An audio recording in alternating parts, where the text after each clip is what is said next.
Bismillahirrahmanirrahim. Assalamualaikum warahmatullahi wabarakatuh. Alhamdulillahirrabbilalamin. Wabihi nasta'in wala umur dunia waddin. Wassalatu wassalamu ala asrofil anbiya wal mursalin. Sayyidina wa habibina wa syafi'ina wa maulana Muhammadin. Wa ala alihi wa sahbihi azma'in amma ba'du. Rabbi sholli shodri wa yassiri amri wa hufdatam min lisani yafqahu qawli. Ya, selamat pagi semuanya anak-anakku. Ya, kita berjumpa kembali dalam pelajaran sejarah minat kelas 10 dalam konteks kelas yang tidak biasanya ya. Karena kita terpisah jarak. Ya, tapi insya Allah materi-materi yang akan disampaikan ya tetap disampaikan secara maksimal ya, dan kalian juga bisa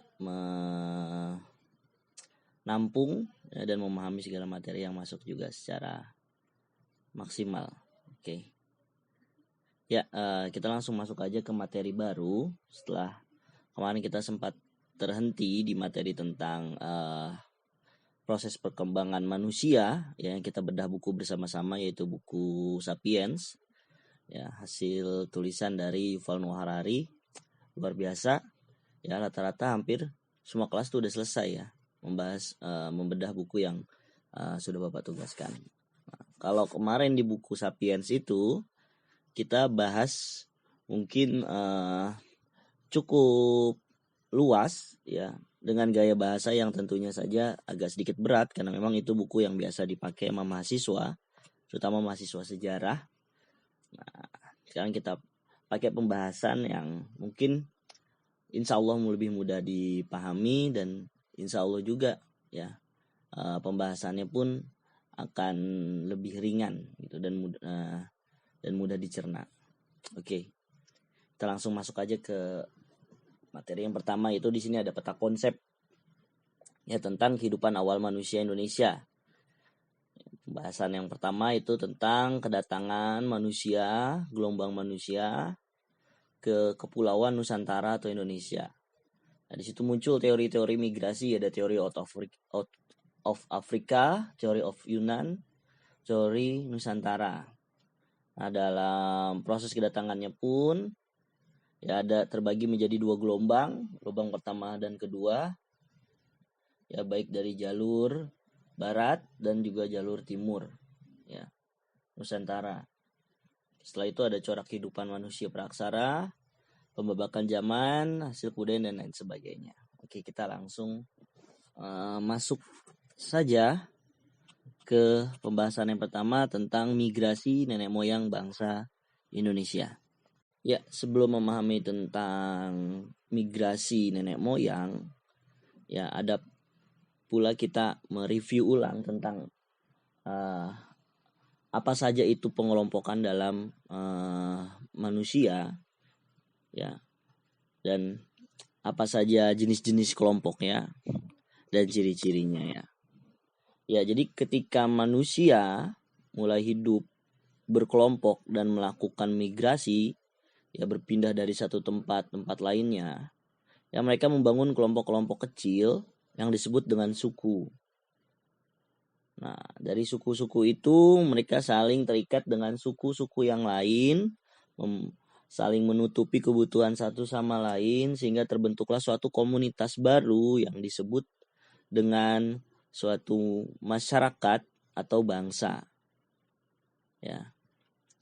Nah, dari bangsa ini karena mereka terikat dalam suatu ikatan ekonomi, ya, lalu mereka membuat suatu aturan atau kebijakan politik. Nah, disitulah lahir yang namanya suatu negara ya, atau kerajaan. Agar apa negara atau kerajaan itu dibentuk? Untuk menjamin keamanan masyarakatnya, baik dalam beraktivitas, berekonomi, ya, dan juga menjaga ancaman dari bangsa lain. Nah, maka dari itu mereka membangun negara. Nah, lalu dari ciri-ciri secara fisik, ya tadi kan itu kan dari perkembangan sosialnya. Sekarang kita masuk dari ciri-ciri fisiknya. Nah, ciri-ciri fisik manusia itu dikelompokkan ke dalam ras. Ya. Semua Homo sapiens ya itu masuk ke ke beberapa bagian ras. Nah, ras utama di dunia ini ada 3, yaitu ras Kaukasoid, ras Mongoloid, dan ras Negroid. Nah, secara ciri fisik, ya, ras Kaukasoid itu memiliki kulit putih, ya,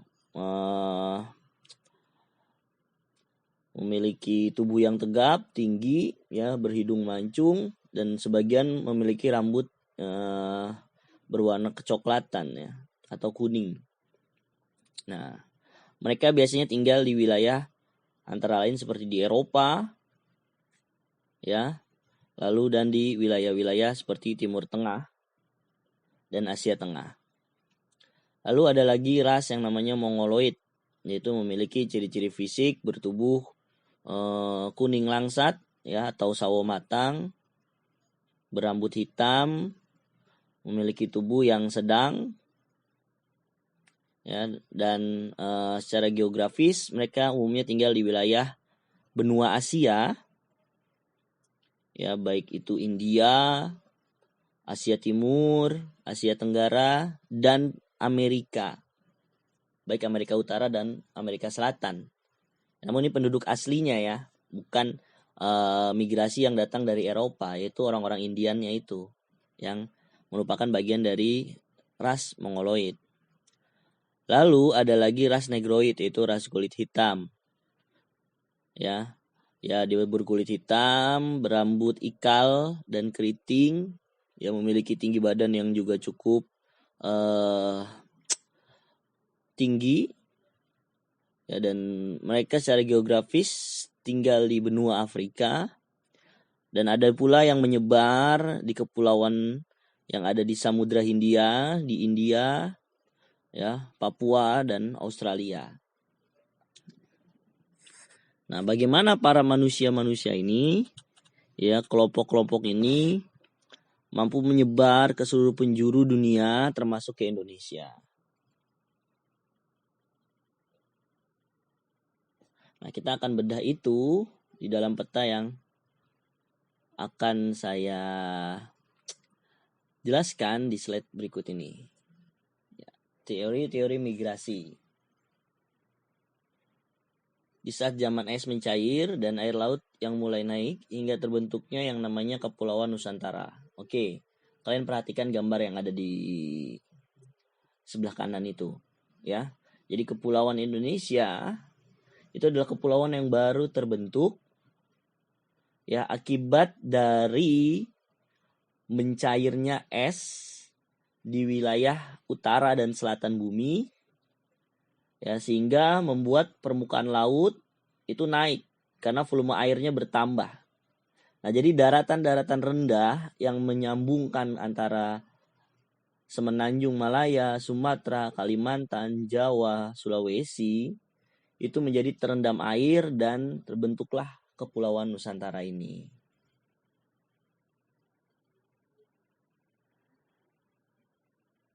Nah, akibatnya memisahkanlah, ya, wilayah-wilayah yang dahulunya bersatu dalam daratan Eurasia lalu terpisah menjadi kepulauan. Nah, pada masa itulah diperkirakan gelombang manusia mulai berdatangan ke Kepulauan Nusantara demi mencari daerah yang lebih subur dan iklimnya yang lebih stabil. Ada 3 teori yang menjelaskan kedatangan gelombang manusia ke Kepulauan Nusantara ini. Yaitu yang pertama, teori Out of Africa yang menyatakan bahwa manusia modern atau Homo sapiens berasal dari Afrika dan menyebar dari benua ini ke benua lain berdasarkan bukti DNA. Nah, teori out of Africa ini adalah teori yang paling banyak diyakini oleh para ilmuwan tentang asal-usul manusia. Ya, bahkan sampai hari ini yang disepakati adalah teori out of Africa ini. Nah, khusus di Indonesia, selain ada teori out of Africa, juga dikenal dengan teori out of Yunan. Ada juga mengatakan ada teori out of Taiwan. Nah, teori yang menyatakan bahwa leluhur nenek moyang bangsa Indonesia berasal dari Yunan yang menyebar melalui migrasi rumpun bahasa Austronesia. Lalu yang ketiga, yakni teori Nusantara yang diungkapkan oleh Muhammad Yamin. Ya, menurut beliau orang Indonesia saat ini benar-benar berasal asli dari Indonesia dan bahkan mereka menyebar ke wilayah di luar Indonesia. Nah, ini menurut tokoh yang bernama Muhammad Yamin. Ya. Nah, di sini kalian bisa lihat peta penyebaran ya gelombang migrasi manusia ke Kepulauan Nusantara. Nah, yang pertama itu adalah migrasi dari jalur barat atau Theory out of Africa. Ya, di sini diwakili oleh dua garis yang berwarna coklat tua dan coklat muda. Ya.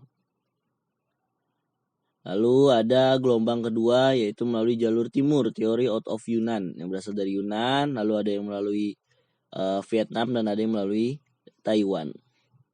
Ya, nah.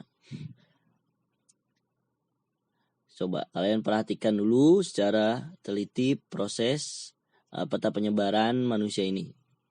Ya, dengan garis-garis yang sudah diperlihatkan di peta itu. Nah, gelombang migrasi manusia-manusia inilah yang akhirnya membentuk ya wajah Indonesia kita hari ini ya, dengan keanekaragaman rasnya, sukunya yang ada di Nusantara. Beragam budaya ya yang ada di negara kita ini tidak terlepas dari kedatangan para bangsa-bangsa yang bermigrasi ke Kepulauan Nusantara. Oke, kita secara lebih detail akan membahas tentang setiap subras ya yang ada di Indonesia atau di Nusantara sampai hari ini.